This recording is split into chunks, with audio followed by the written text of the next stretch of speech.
Hey Gators and sports fans, get all your Gator talk, news, analysis, and opinions on the Pod Up with Matthews in the Morning podcast.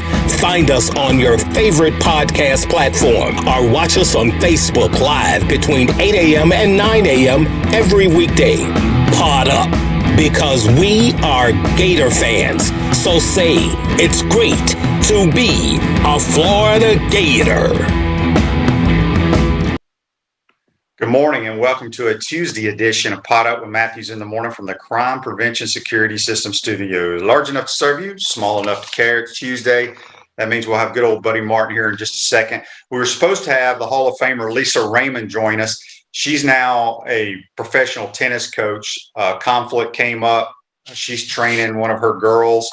So we're going to get her on later in the year. And we're going to be joined by Jason Higdon from First and 10 Florida, talk about the Gator football program and a lot of recruiting. But first, let's go to the Titan MR hotline, and we're joined by the one and the only good old buddy Martin. Good morning, buddy. How are you? Good morning, Shane. How are you doing today? I'm doing well. It's a Tuesday after a big Gator win, and as they're saying all over the internet, especially on my show, Trask for number 4 Heisman. All of a sudden, it's getting real, man. No, I mean, gosh, I think what was great about it, buddy, is, he jumped to the so-called favorite in Vegas. Yeah. I think a lot of that had to do with, he was the only guy that played, Yeah. Everybody else, they were either off or their games got canceled. So I think that worked out great. And it was a night game. A lot of people got to watch him, and he was phenomenal. Before we get to the Gators, because we're going to talk a lot of Gators today, what'd you think about the Masters and Dustin Johnson? Well, I'll tell you, I have great respect for what he did. I know sometimes he's kind of a shy person, as you know. But some people think he might be, arrogant or whatever. He's not. He's just a quiet guy. And he shows I think he's a Vulcan. He never shows any emotion whatsoever. And yet, when he put that green jacket on, boy, he really felt it. And he began weeping. And you saw he was human.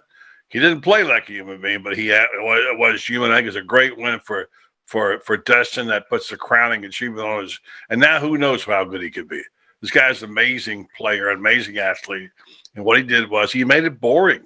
I had to turn it off, go back and forth to football, because basically the race was over by the time it got. They say the Masters, that old saying, Dan Jenkins started it. It doesn't start till the back 9 on Sunday. It was over in the back 9 on Sunday. Yeah, here's the thing, buddy. DJ has so much ability. It's scary. He can just overtake a golf course. And I love his demeanor. His demeanor and Koepka, they're pretty much the same guy. They don't show a lot of emotion. They just go about their business. Mm-hmm. But you've been watching the Masters for a long time, and it's my favorite golf event because there's no other piece of land in the world that's as pretty as that place. Right.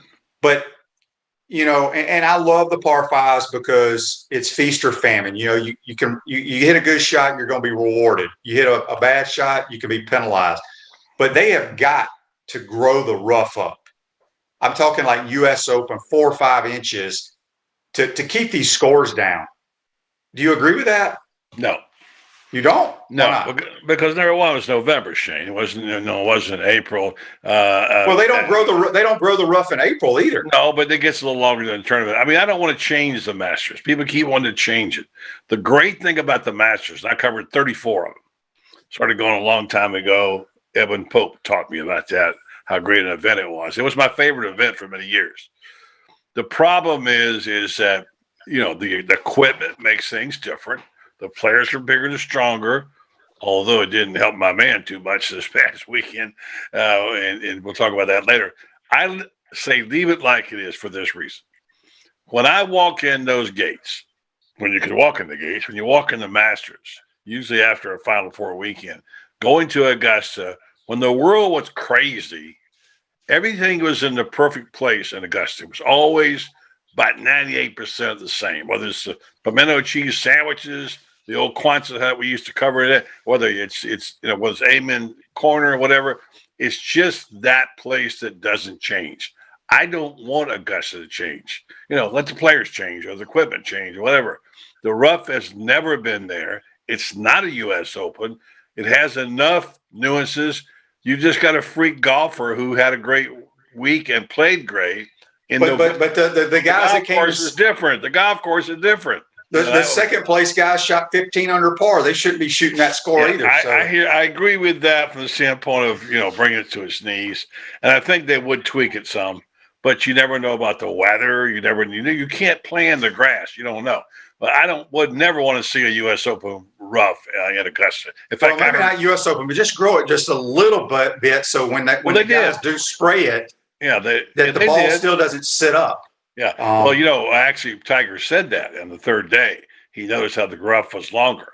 So they did let some of it grow. But when you got a guy when the guys can hit it past the rough, when there is no rough, people were at the bunkers, they're going to go over the bunkers, Yeah. So I get what you're saying, and I want it to remain the Masters, but I really don't want to tinker too much with that golf course. I really don't. No, I mean, letting the grass grow would, in my opinion, would make it a lot more interesting because here's the thing. Just think of hole 13 and 15, the par fives that pretty much everybody hits, especially 15. You hit it a little bit right off the fairway into the rough. It's wide open over there. You got a clear shot to a green, water in front. But if you have a flyer type lie, it's going to make you think twice because if you hit a good shot, you can't control a flyer. What happens now? You hit it over the green, it hits that slope, it goes into the pond on 16, and you're penalized. So that it is what it is. But yeah, it's a phenomenal tournament. Congrats to DJ. He deserves it. And but yeah, it was fun having golf and football. You played Augusta, right? No. I've been there a bunch, but I've never played it. Okay, I played it once in my life, which is all I ever want to play it. And I got to tell you, when you go to right on 15, you try stopping that ball when you hit it up on the green. You can't stop it. Well, that's what I'm saying.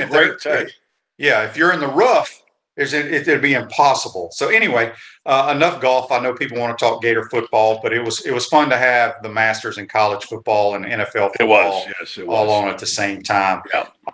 Buddy, back to the Arkansas game, blowout city. Offensively, as you predicted, by the way, on this show last week. Well, I wanted, again, I didn't think Arkansas was very good. I knew they were a great story going into for the entire season, sitting at 3-3. Now they're 3-4. Should have beaten Auburn, but they don't have the talent, and they were not very good defensively. I know they were like second in the league in defense, and that was only because they played some bad teams. Florida is going to destroy everybody they play until we get to Atlanta. And yeah, I'm jumping ahead because we're going to be there and we're going to play Alabama. But offensively, let me ask you this, buddy. Is this the best Florida offense you've ever seen? No. It's not? No.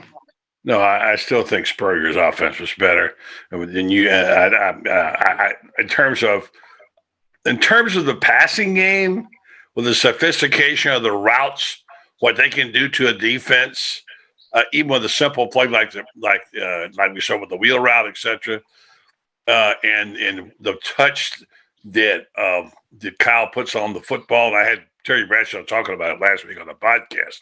He said he throws a gorgeous ball, and he says he really loves. And he said he loved the eye that he keeps the nose of the ball on. He's a catchable ball. But in terms of the greatest offense, no, I would say it could be statistically by the end of the year. In terms of yards, if that's what you want to measure. But no, they're really good, and I love Mullen's play calling, and I love the way Kyle's playing quarterback. Here's what I will say about this offense. I think it's the best offense that Dan has coached since he's been coaching, whether he was a coordinator that might be true, yeah, or a head coach. And the reason I say that, he's been phenomenal this year, scheming and calling plays. Yeah. But what's different is, and I'm going to have Jason Higdon on after you today because Lisa Raymond couldn't come on, and he's a big man. Yeah, he's a big recruiting guy. Yeah, I know. Jason. I'm going to ask him, do you think with the success that they're having with Kyle at quarterback, is Dan going to change his philosophy when he goes out recruiting guys now? Because Trask is a Spurrier type quarterback. He is, yes. When he takes off on these quarterback power called runs, right? I mean, it might as well be me and Warfel and some other guys running, although he's way bigger than us. But none of us were real athletic, and he doesn't look real athletic when he runs. So the reason I say this is because if Kyle leaves, now he has an opportunity to come back next year with the way the rules have changed. I don't think. Well, we'll see. But my point is, the Gators are loving this ball being thrown all over the yard. Absolutely. It ain't going to be there next year, folks. No, different style. I'm anxious to see, because I was at Dan's golf tournament. He didn't have it this year. It was 2 years ago. He had an event up in Lake Oconee with Bruce Arians. They had a charity event. I was up there, and Dan and I were just talking, and we were just BSing around. He's like, I love to throw the football. People don't realize that. And I was like, really? Because if you look at his old offenses, it was more quarterback. I mean, they threw the ball, but it was more quarterback run. That's, with Tebow. Tebow was a single wing. Yeah. And then, Dak and Nick Fitzgerald, they ran the ball a lot, which is fine. But, I mean, he is really scheming up people in the passing game. And I'm just anxious to see if he changes his thought process and tries to get more, quote, pocket passers, coming out of high school. I tell you what, think about what he's had. He coached Chris Leak, too, don't forget. And what a different quarterback he was. And then he got Tebow, completely different quarterback. Each of them have been different. And he has said he would do whatever the strength of the quarterback is. He has said that. So who's the quarterback next year? Well, it's Emory Jones. What's he going to run? Probably some RPOs, I would think. And he'll have more running. But you're right. He does. But, boy, I tell you, Trask is the picture perfect Spurrier quarterback. He's getting a clean pocket. He's a willing runner. And like Bradshaw said, he has a gorgeous touch. And I'm just going to read you the statement. You asked me about the greatest offense. Let me just read you the statement. Is he going to be the greatest quarterback? And no offense to you, Shane, you were a great quarterback too. Lee McGriff, who I have a lot of respect for, and you did too, on your show last week, during the game, I tweeted something out that said Kyle Trask, is the likes of which we've never seen before. And he came back. He didn't see this. He said on the air, he said, the Gators have had some great quarterbacks, and I've loved them all. If Kyle Trask continues to perform like this, we are watching the greatest quarterback in Gator history. How about that? Could be. From a statistical standpoint, there's no question. Yeah. There's no question about it. Now, I think the game has changed a lot. I would argue Danny Werfel, the most talented quarterback we've ever had is Rex Grossman. Yeah, who did not win. He's the best thrower we've ever had. There's no question about that. I will argue with anybody about it. But no, Kyle is just the numbers they're putting up is phenomenal. But I'm anxious to see how Dan starts recruiting people with the success that he's having throwing the football. Well, more Kyle Trask quarterbacks will be attracted to this program. You would think. Oh yeah, I mean, absolutely will be, because they want to throw the ball, and let's look at the great quarterbacks out there. What do they do right now? But Justin Fields is a willing runner, is good, but he's an accurate thrower. Lawrence is a really a great thrower. That should be them on the quarterbacks. Just one final thing about it. No offense to you, I only voted for 4 players, number one in the Heisman. I've been voting since 54 years as Spurrier play. I voted for all the Heisman winners. I voted for you third. I'm sorry I didn't put you number one that year. But dang you, buddy. Right now, you might have won it if I put you number one. But here's the thing. If I voted, I wrote this in the column, if I voted today, what's in front of us? I don't care that those guys had to sit out. That's all part of the game. Marcus Mariota had one in the bag too until he got hurt. That's part of it. Right now, today, as it sits, and I'm not being a homer here, my ballot goes out today. I've got Kyle Trask number one, based on what we see right now in front of us. And of course, that's why Vegas has got him number one right now. Yeah, I think a lot of people do, and they should. And I think, can you imagine, buddy, about December 19th in Atlanta, Georgia, if the Gators sit at 8-1 and Alabama sits at 9-0, because I don't think they're going to play that final game, with the SEC championship game on the line, with a win, chance to go to the 14 playoff. And basically, it'll be a game for the Heisman Trophy between him and Mac Jones. If they wait that long. We got a Facebook Live here brought to you by Meldon Law, the only official law firm partner of the Florida Gators. Rob says, lots to be said of Anthony Richardson. Watch him. I agree. Very talented kid. Nowhere near the thrower Kyle Trask is. He is he's the old, I'm going to call it the old Dan Mullen type quarterback. Yeah. More running, a little bit of throwing. So, but did anyway. you see his tweet he put out during the game? Yeah, I did. Yeah. Said, give it to him right now. I'm not supposed to be doing this on my phone, but go ahead and give Kyle the trophy right now.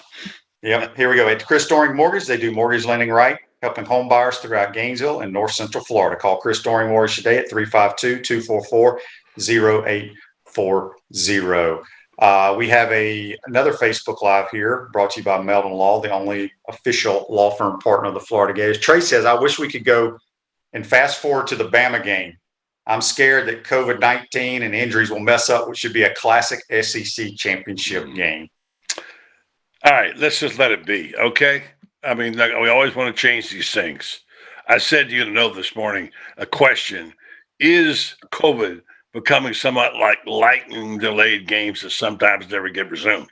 This is part of what we're in right now. We don't have any idea. I like Florida's chances if they get to that game with Alabama and play it. I think if Kyle Trask continues to get better, and based on what we've seen, Shane, he's getting better checks and whatever, check downs, whatever. I think Florida's got a real shot of beating Alabama. Now you're hearing that a lot more. If we just said that 6 months ago and you and I talk every week, people would be laughing at us, saying, be Alabama. They can't even run the ball, right? This is a whole new Florida team. I like their chances here now. You're going to see this all, like you said, come together.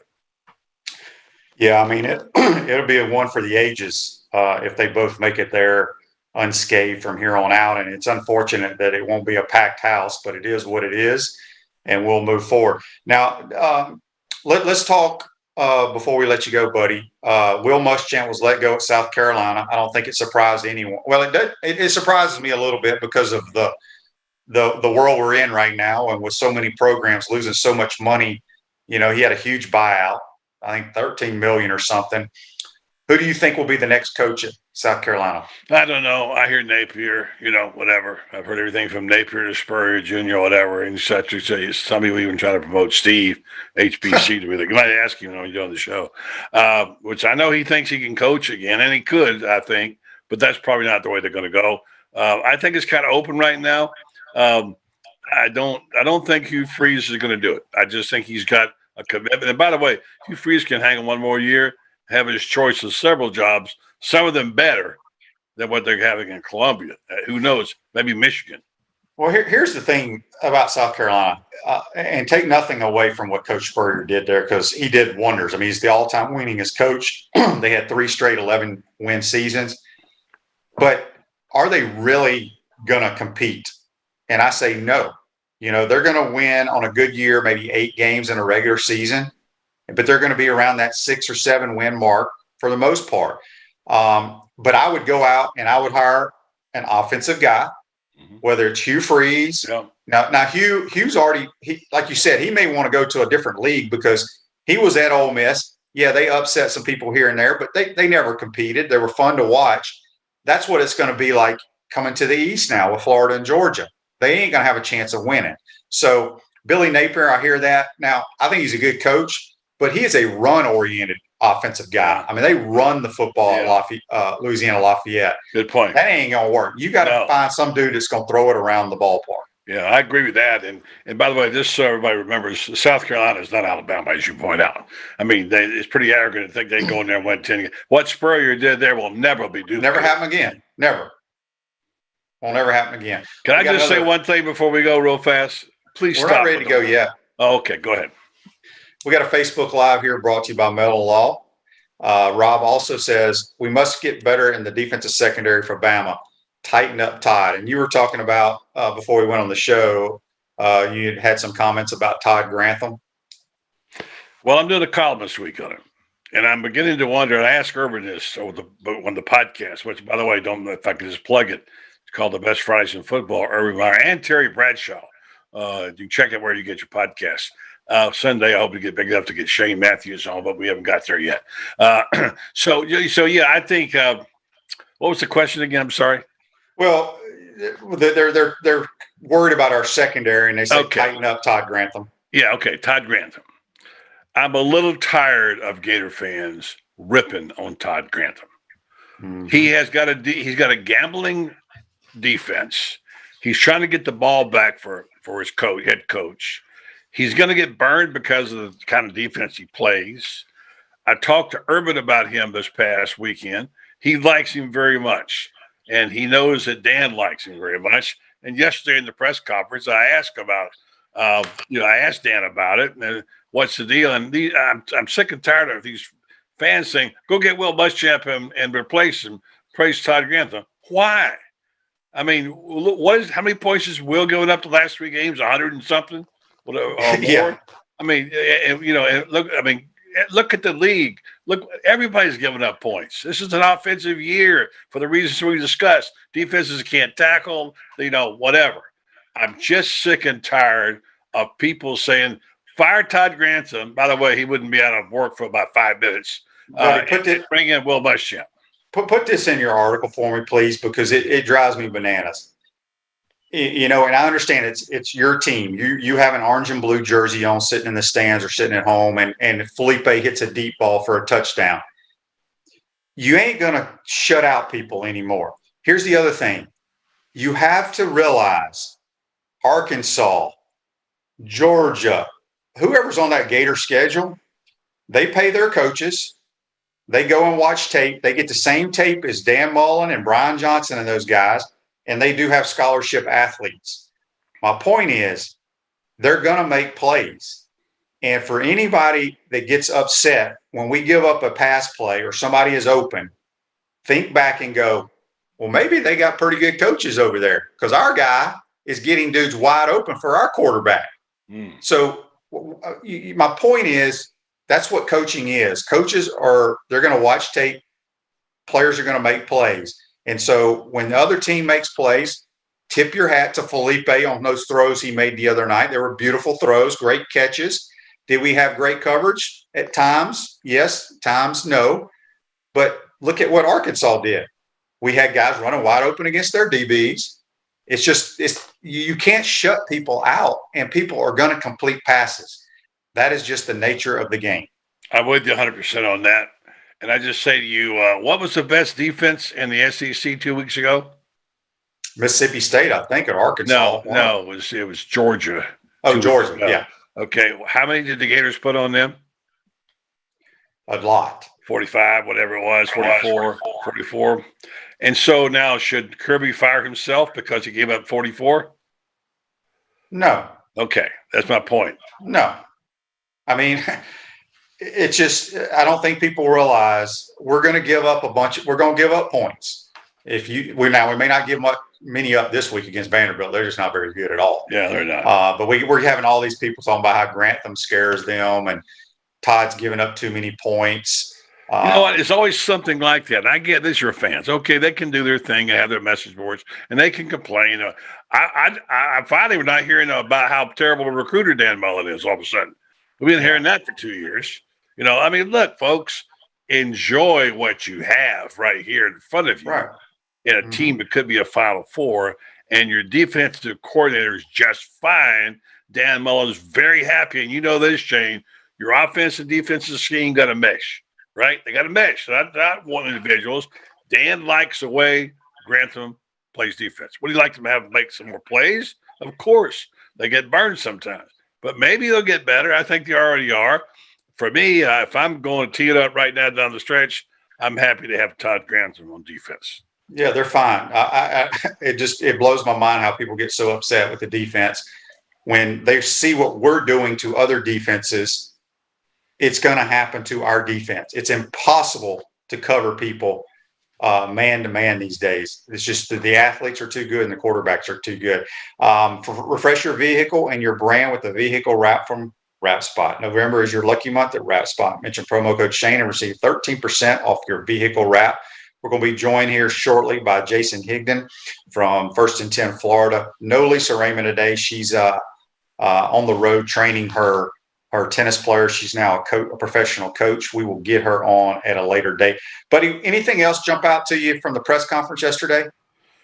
I thought it was very interesting what Mullen talked about, the finer points of playing quarterback and the checkdowns, and also how he wants Kyle to know the why of the play he's called. And it kind of reminded me of the old days of, you talked about Danny Werfel. great thing about Danny Werfel, he had Spurrier in his ear all the time. You didn't have that problem. He was definitely in your ear, but Danny was one. Remember how he used to get up on the center and the clock would be ticking down 4, 3, and Spurrier still flashes signals to him. At the last second, Danny could check it off and get a play, and I call it Spurful. Spurrier and Spurful, the computer. And that was a great gift that they had, which was so effective. Now I think we're getting more of that with Kyle Trask and Dan Mullen. Don't you think? And I'd like you to study that a little bit for me these next couple of weeks as a quarterback. What you see there, what you think. It seems like to me they're really on the same page. And the combination of the play calling and the accuracy might just be the best offense ever in the Gator history. Yeah, so what they were talking about, they had a lot of run checks in for this Auburn game. They did, I mean, Arkansas game, because of Arkansas's 3-man line that they played on defense. It's all a numbers game. We'd spread people out, whether we're in a 3-by-1 formation or 2-by-2. In Arkansas, sometimes they would only have 4 or 5 guys in the box, meaning in the tackle box where your offensive linemen are. Right. In that case, you have a numbers. You've heard Urban and those guys talk about Urban talks football about is all about numbers. Yeah. So Kyle would check to a run play. Sometimes most of the times it was successful the other night. Sometimes Arkansas made a play with some penetration or what have you. But it's all about numbers. And that's what Kyle's doing. And he's doing a phenomenal job. And it goes to show you the preparation that he's put in, but also that Dan and Brian Johnson, that quarterback room, he's understanding why the play is being called and what am I supposed to do when this play is called. Coach Spurrier always taught us there's not a perfect defense, because if there was a perfect defense, everybody in America would play that defense. There's a weakness to every defense. So whatever play is called, you're trying to find the weak spot of that defense. Now, a lot of times people would say, well, why don't you just attack the weak? Well, sometimes a guy misses a block or we drop a ball, a guy runs a wrong route. A lot of bad things can happen, but the quarterback the offensive coordinator is trying to call the perfect play. And so the quarterback is on the same page. If he thinks it's not a good play, he can change it. And I think they're getting very comfortable with Kyle Trask in that scenario. And I mean, obviously, we've had a lot of good plays, so they're all on the same page. Yeah. How much did you check down? You had the freedom. Coach Spurrier gave you that a lot. As you progressed second year, third year, were you doing a lot more checks? Yeah. So, buddy, it started from day one. It's all about how he prepares you, understanding why he's calling that play, what that play is supposed to be, what defense that play is designed to attack. And he gave us the freedom at any time to change the play to whatever we wanted. Now, sometimes it worked. Sometimes it didn't. When you come to the sideline, he wanted to know why you changed it. He understood whatever reasoning. Now, he may yell or throw his visor or whatever, but he understood why the quarterback would make that change. So, and I think they're really comfortable. Kyle, he's smart. He understands X's and O's. And like I said, he knows this offense inside and out. It's not a complicated offense. If you watch them, they run about 4 or 5 formations and about 4 or 5 plays out of those formations, just different ways. And they do a phenomenal job with it. We got another Facebook Live here brought to you by Mellon Law, the only law firm partner of the Florida Gators. Danny says, a key to this team's success thus far is the improved play of the offensive line. I still see busted assignments now and then, yet they have come a long way since 2019. I agree 100%. They're going to be busted assignments. You're going to get beat at times. But I think Hevesy has done a tremendous job with this crew. And it goes hand in hand because, usually pass protection, buddy, is a lot harder than run blocking. Right. But the quarterback, knowing where to go with the football, knowing when to get rid of the football, he can protect the offensive line sometimes when they miss a block. But for the most part, these guys, I thought the pass protection has been outstanding. Yeah, clean pockets. And by the way, I always look at it as like the difference is that you whenever you run block, you go forward. When you pass block, you go backwards like a dancing bear. These guys, I'll tell you something else I like. That big old Reese, tell you, that offensive line. I'd love to see the quarterback draw a play when Trask gets his big body behind that Reese and goes, he can get 2 or 3. He's a monster. Well, he is. He's 250 pounds. But you know what, buddy? I cringe every time they call that play. Yeah. Because I'm like, it hurt. all we got to do is somebody fall on him wrong or he falls on his shoulder. Yeah. I prefer us not call that damn play. Let's turn around and hand it to a guy, number 27, number 6, or number 20. Man, yeah.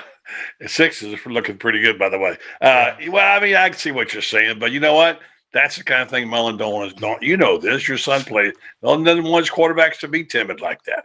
He wants them to be willing runners. Well, no. I think all quarterbacks are willing runners. I'm just thinking for the future of the rest of this season. You know, we got a good thing going. No, that's the last thing we want to happen. You don't want that to happen because Emory's not ready. He had a pretty good series. Well, I tell you, sometimes Emory goes out, I think this is the wrong time to put him in. I don't know why I feel that way, but he has a certain pattern he follows. And I tell you, Brian Johnson, may he still be there next year, is a hell of a coach. Yes, he is. Buddy, who you got on the show tonight? Well, I got you if you ever get back out of your speaking engagement. I've got Ainsley Lee, who is a Gatorbait reporter, catching us up on a few things like recruiting. And of course, then we'll have our usual David Moulton segment. He'll give us a few picks in the SEC. We'll actually have some games to pick, hopefully, after last week. Boy, that was a slim pickings last weekend. So, yeah, that's what we got going tonight. And looking forward to hearing what you got to say from up in Alabama. Tell those folks hello. They're good people up there. I will. Before you go, buddy, I want you to hear what the play of the day is, or this day in sports. Okay. It's brought to you by Comfort Temp. At Comfort Temp, comfort is our business. Peace of mind is our promise. This month, get a free annual maintenance plan with every residential duct cleaning purchased, $199 value. Our service department is available 24 hours a day, 7 days a week for your convenience. This day in sports, back in 1956, buddy. Okay, right in my wheelhouse. Syracuse fullback Jim Brown scores an NCAA record of 43 points against Colgate. Amazing. Did you cover that game? I could have. I was in high school. But here's the thing about it. I still say to this day, if you ask me one player, the greatest of all time in the NFL, I'm going Jim Brown. Jim Brown. Amazing what he did. The durability, never missed a game with injury. You couldn't stop him. They were gang tackling him, whatever. He was an amazing football player and a great Cleveland Brown fan. I'll still say he's the best I ever saw. All right, buddy. Well, we appreciate you joining us. I'll talk to you this evening. Have a good trip, Shane, and looking forward to tonight. All right. That's Buddy Martin. Join us on the Titan MR hotline at Center State Bank. We put business first. We're the largest community bank in the state of Florida and understand that small businesses need a community business partner that they can rely on. Center State has 5 convenient Alachua County locations to serve you better. Center State Bank, remember FDIC. We're going to take a timeout. When we come back, we'll be joined by First and 10 Florida.com's Jason Higdon talking Gator football, Gator recruiting. So if you got any questions, shoot them our way. You're watching and listening to Pot Up with Matthews in the Morning from the Crime Prevention Security System Studios. Hey, Gator Nation, this is your former head ball coach, Steve Spurrier. Check out our show, Inside the Huddle with Shane Matthews and Steve Russell, every Tuesday during football season on 8:50 a.m. and 98.1 FM WRUF at 10 o'clock a.m. We want to take this moment to thank all our sponsors who keep the show going and pay the bills. Our Gridiron sponsors are Crime Prevention Security Systems, large enough to serve you, small enough to care. Titan MRI, Gainesville's only locally owned and operated MRI facility. Meldon Law, where you matter most. Peachland Dental, Gator Nation's first choice for dentistry in Port Charlotte. Comfort Temp, comfort is our business, peace of mind is our promise. Celebration Point Town Center, Center State Bank, Chris Doring Mortgage. Some of our touchdown sponsors are Pomodoro Cafe, Big Mills Cheesesteaks, MB Listing, Cornerstone Financial, McDonald's Gainesville, My IT Masters, Gainesville Neon and Signs, 84 Lumber, Tropical Smoothie, Chick-fil-A on Archer Road, Aver and Smith Personal Injury Attorneys, Orange Theory Fitness, PRP Regeneration Specialist, and Dowling Signs. If you are interested in promoting your business on the show, you can visit our website, potupwithshane.com, and click the Advertise button or call Freddie at 352-284-3733. Again, thank you for all the great businesses that support the show. Please remember, if you like what we are doing here, thank our sponsors and support the businesses that support us. Welcome back to this Tuesday edition of Pod Up with Matthews in the Morning from the Crime Prevention Security System Studios. Large enough to serve you, small enough to care. Celebration Point's where the Gators come to celebrate with premium brands like Bass Pro Shop, Tommy Hilfiger, Hotel Indigo, Nike, Skechers, Sushi Hana. And coming spring of 2021, the HBC's new restaurant, Spurrier's Gridiron Grill and Visors Rooftop Bar. We will see you at Celebration Point where the Gators come to celebrate. We're now going to go to the Titan MR hotline, and we're going to join by firstand10florida.com. Jason Higdon. It's his website. Good morning. How are you, Jason? Doing fantastic, Shane. Thanks for having me. Absolutely. All right. Well, let's briefly, before we get into recruiting stuff, let's talk about Gators. Phenomenal season so far. Obviously, the loss at A&M hurt, but it really, in the big picture, it doesn't. Just talk about what you've seen. You've been around Florida football a long time. Do you think this is the best Florida offense you've ever seen? They are borderline getting to the point where I'm starting to feel that way. I mean, I still kind of feel, 93, 94, and 5 with, Danny and the trio of wide receivers they had back then. Still probably is number one for me, but I think Trask and those guys, with their ability to go big at the wide receiver spot, they can go 5 wide with, guys that are 6'4" or taller, which I really like that ability. And it's almost turned into Joe Burrow-esque, where Trask really just throws the ball sometimes where you think, oh my God, what's he doing? No one's open. But his guys are able to go up and high point the ball. And sometimes as a quarterback, that's what you got to do. You got to just throw the ball and give your guy a chance to go up and make a play. And his guys are doing that right now. And kind of the unsung unit of this entire team and the entire season, in my opinion, which is what I felt was going to kind of happen before the season, was the offensive line. The utmost respect for Hevesy and the job he's done with Forsyth and Garage and, Heggie at center. Of course, adding a guy like Stuart Reese and the familiarity there with those guys was fantastic. And DeLance and obviously losing Ethan White before the season, who was the starting center, and still to be able to have the kind of protection and time that the offensive line is giving Trask right now, I think really is the difference in this offense. And, those guys are doing a marvelous job giving Trask a clean pocket, time to throw. And it's just been fantastic to watch those guys, kind of the unity that they've built. No doubt about it. We're getting tons of Facebook Live questions now about recruiting, and I'm going to get to those in a second. The biggest question I want to ask you about recruiting, Jason, is, I was telling Buddy Martin earlier, I was up at Dan's charity golf tournament 2 years ago. We didn't get to have it this year up in Lake Oconee up in Georgia. He and Bruce Arians have an event there every year. And Dan and I were just, hanging out, and we were talking football. And he's like, people kind of misunderstand my offenses. It's always been quarterback run heavy. He goes, but I love to throw the football. And of course, I guess I believed him, but I really didn't, because you never have really seen him drop back 40, 50 times a game and throw it all around the park. But they're doing that with Kyle Trask. And he is dialing up plays. He and Brian Johnson are getting people open. My question to you is, you got Emory Jones and Anthony Richardson are the two guys on the roster now under scholarship that are supposed to battle for the job next year. And then you got Del Rio and I think John Kitna's son committed coming in. Do you think Dan's going to change his recruiting of the quarterback position with the success that Trask is having? Because I look at Trask, I think of a Spurrier-type quarterback, not really much of a runner. Do you think he's going to change his philosophy there? I don't think he is. And saying, obviously Trask is not much of a runner is an understatement. He definitely is not a runner. I agree with you there. The great thing about the quarterbacks that he has, they all bring a little something different to the table. To me, Anthony Richardson, I felt going in, was kind of the future of Florida football.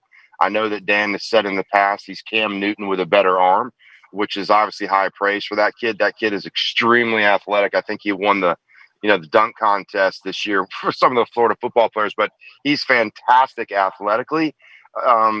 Del Rio is in the mold of Emory Jones, and I think Kitna is in the mold of Trask, and they're going to get all those guys in the room, and they're going to battle it out and see which one gives them the best opportunity to win. But I know that Brian Johnson believes that Kitna could be a Sunday draft type pick. He has big time potential, obviously with his dad. He's been around the game. Football IQ off the charts. He definitely has a great arm. He's throwing for roughly 300 yards a game right now. So, I think it's a great problem to have. He can go a number of different ways. I'm not quite sure, who will win the job, but I think what they've shown, and it's important to note that Brian Johnson has a lot to do with a lot of the play calls.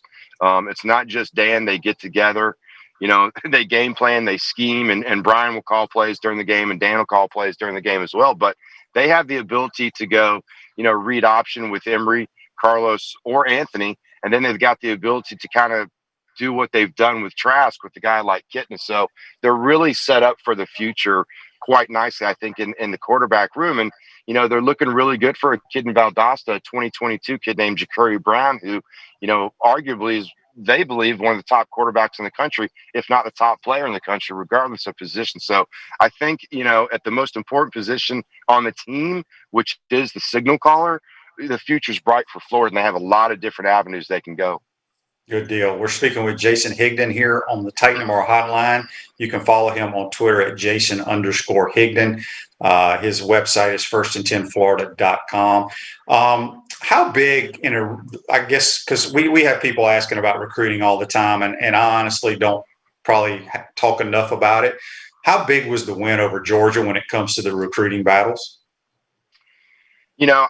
I've always said I don't really believe that kids in the current cycle, which would be 2021, make a decision based off, one win or one loss.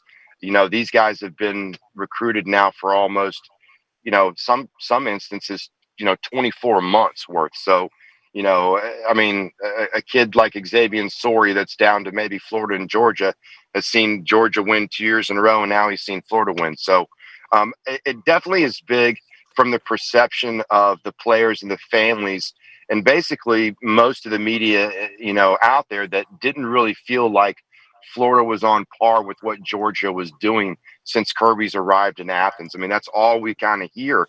And the fact that they went out and the way they beat them after going down 14-0 to come back and score 24 in the second quarter and really kind of put it on Georgia late in that game, I think really showed a lot of people, whoa, Florida's back. You can't really do anything unless you win your own division, which means going through Georgia. Now they've got that hurdle, they've crossed that. And I think it was really big for some kids like Xavier Sori and Terry and Arnold that kind of thought, whoa, I'm in state.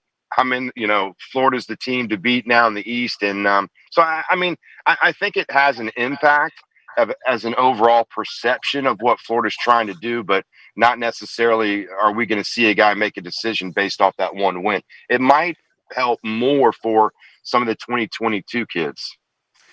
Dan Mullen and his staff have done a tremendous job with the transfer portal. Do you see them, and obviously we don't know who all is going to be in the transfer portal. I know some kids have already thrown their names in there, but do you see them being really active once again in the transfer portal? Shane, it depends. I know they want to, and I know with guys like Schuler and Grenard and Stuart Reese and Van Jefferson and Grimes, they've done a marvelous job. And, of course, Shorter now, they've done a marvelous job of getting some of these key players to fill in some of the gaps where maybe they've missed the overall numbers that they wanted in the recruiting cycle. I firmly believe, though, recruiting is the lifeline of every single program in the country. You have to take care of business on the recruiting front. There isn't always going to be these portal guys that work out or pan out or come in or are ready to play. We've been fortunate enough to see the guys that we have taken to the portal come in and make a big impact.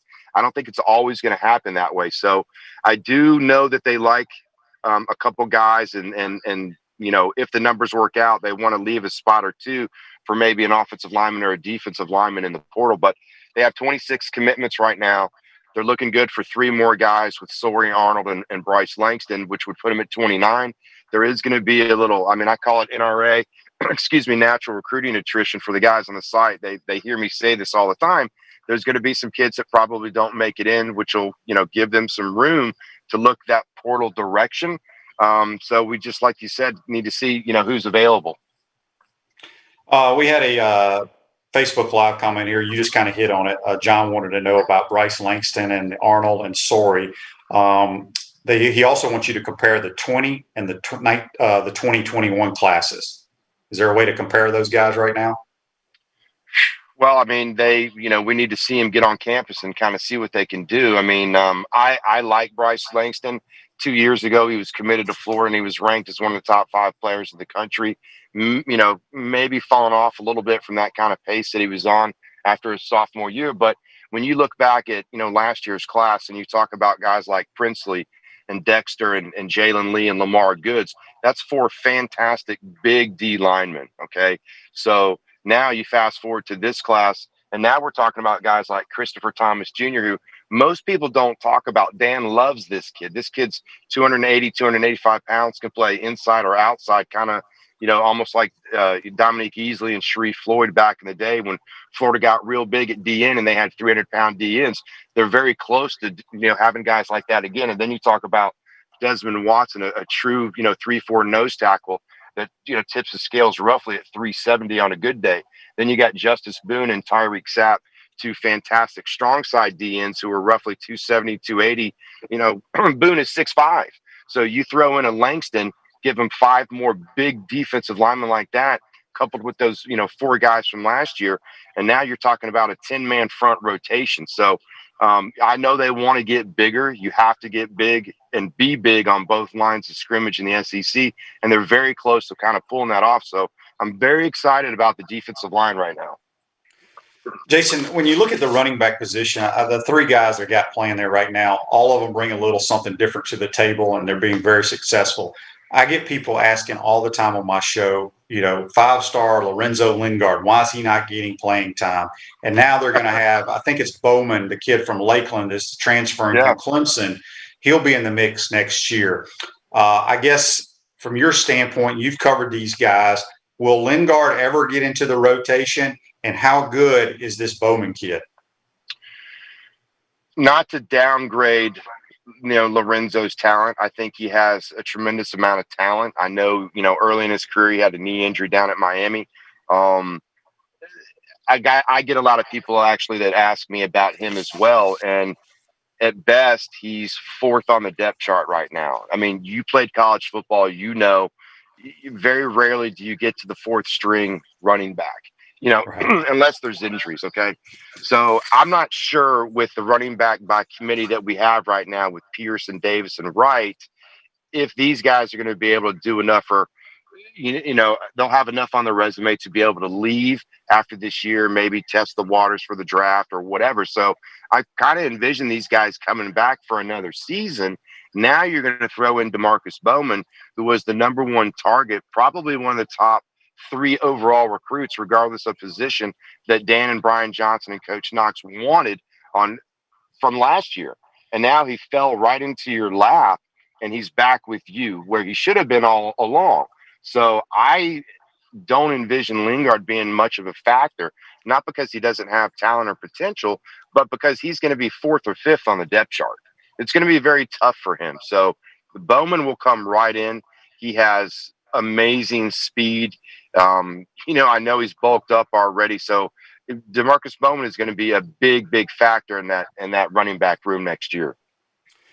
Looking at the Gator coaching staff, they've done a phenomenal job. I mean, Dan's 26-6 in his first 32 games, same as Urban and Spurrier.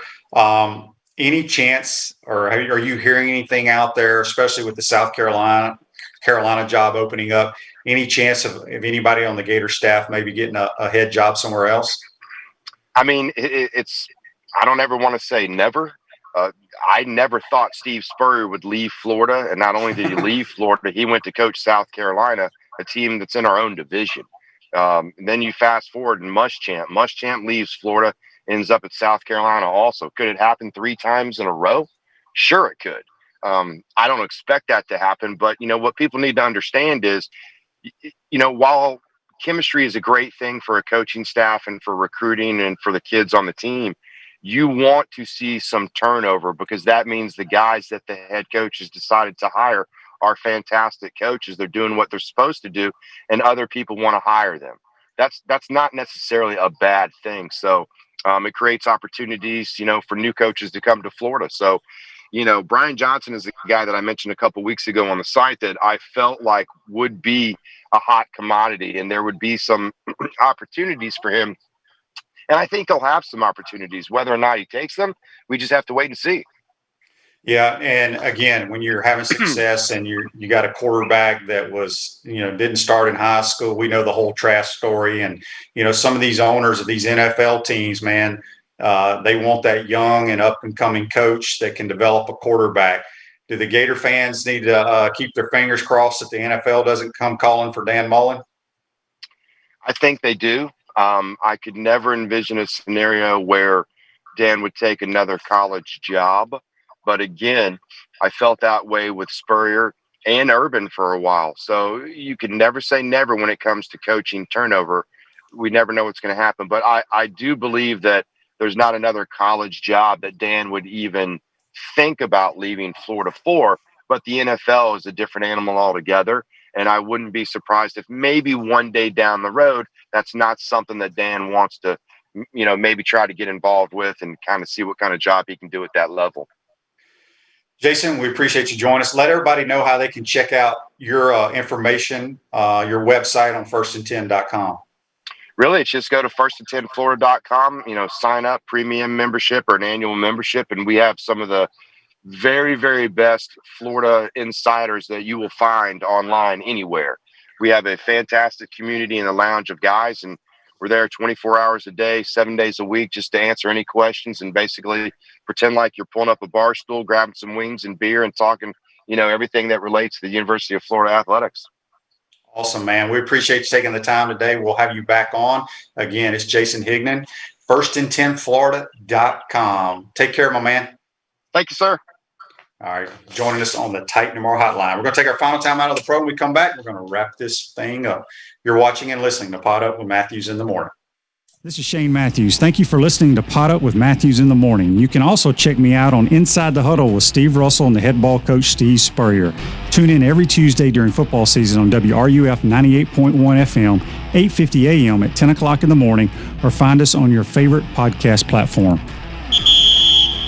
We want to take this moment to thank all our sponsors who keep the show going and pay the bills. Our gridiron sponsors are Crime Prevention Security Systems, large enough to serve you, small enough to care. Titan MRI, Gainesville's only locally owned and operated MRI facility. Meldon Law, where you matter most. Peachland Dental, Gator Nation's first choice for dentistry in Port Charlotte. Comfort Temp, comfort is our business, peace of mind is our promise. Celebration Point Town Center, Center State Bank, Chris Doring Mortgage. Some of our touchdown sponsors are Campus USA Credit Union, Adams Ribs, Doreen Wiebe Realtor, Caldwell Banker MM Parish, Gator Dominoes, Celebrate Primary Care, Davis Gainesville Chevrolet, Miapa Latin Cafe, Rap Spot, Okido America, Gators Dockside, Radware for all your promotional needs, Style Cuts, Ironwood Golf Course, TB Financial, Meadowbrook Golf Course, Dar Shakow Insurance. If you are interested in promoting your business on the show, you can visit our website, potupwithshane.com, and click the Advertise button or call Freddie at 352-284-3733. Again, thank you for all the great businesses that support the show. Please remember, if you like what we are doing here, thank our sponsors and support the businesses that support us. Welcome back to a Tuesday edition of Pot Up with Matthews in the Morning from the Crime Prevention Security System Studios. Large enough to serve you, small enough to care. I want to thank our good friend Buddy Martin from the Buddy Martin Show for joining us, and also Jason Higdon from firstand10florida.com.